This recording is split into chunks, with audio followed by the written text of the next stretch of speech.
வணக்கம். உலகம் தொலைக்காட்சி ஆசான் செந்தமிழ்ச்சி. திமுக ஆட்சிக்கு வரக்கூடாது, ஸ்டாலின் ஆட்சிக்கு வரக்கூடாதுன்னு ஏன் நினைக்கிறாங்க அப்படிங்கிறத பட்டியல் போட்டு காட்டணும்.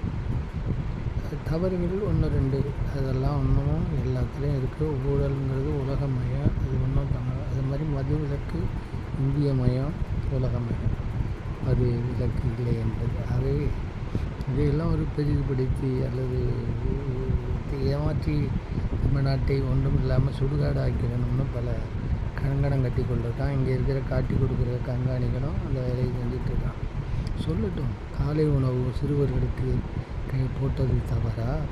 கணினி பல லட்சம் பேர்களுக்கு வழங்கியது அல்லது வழங்குவேன் என்பது தவறா? அல்லது நிறைய நினைவகங்களை, புத்தக கிடங்குகளை திறந்து வைத்தது தவறா? மகளிருக்கு உதவித்தொகை கொடுத்து கொண்டிருப்பது தவறா? அப்புறம் எதுக்கு நீங்கள் கூட்டி கொடுக்குறேங்கிறீங்க?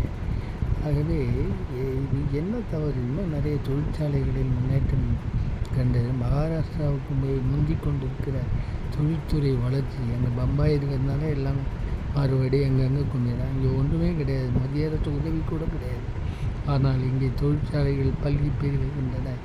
இப்பொழுது கூட இந்த எரிவாயுவிலே முதல்வர் அவர்கள் ஒரு சலுகையை காட்டியிருக்கிறார், மின்சார அடுப்புன்னு. இப்படி ஒன்றையும் பார்த்து பார்த்து செஞ்சு ஒவ்வொரு முகங்களையும் பார்த்து பார்த்து ஓடுகிற ஒரே முதலமைச்சர் உலகத்தில் இவராக தான் இருக்கும். அவர் அலைவதை பார்த்தால் இவளையும் சாதனை செய்துவிட்டு அலைய வேண்டி இருக்கிறது என்பதை பார்த்தால் மிகவும் ஒரு வேதனையாக இருக்கிறது. மக்கள் நன்றி உணர்வின் மீது ஐயமாக இருக்கிறது. ஆனாலும் அப்படிப்பட்டவர்கள் அல்ல தமிழர்கள் என்பதை இந்த தேர்தல் காட்ட வேண்டும் என்று விரும்புகிறேன். நன்றி.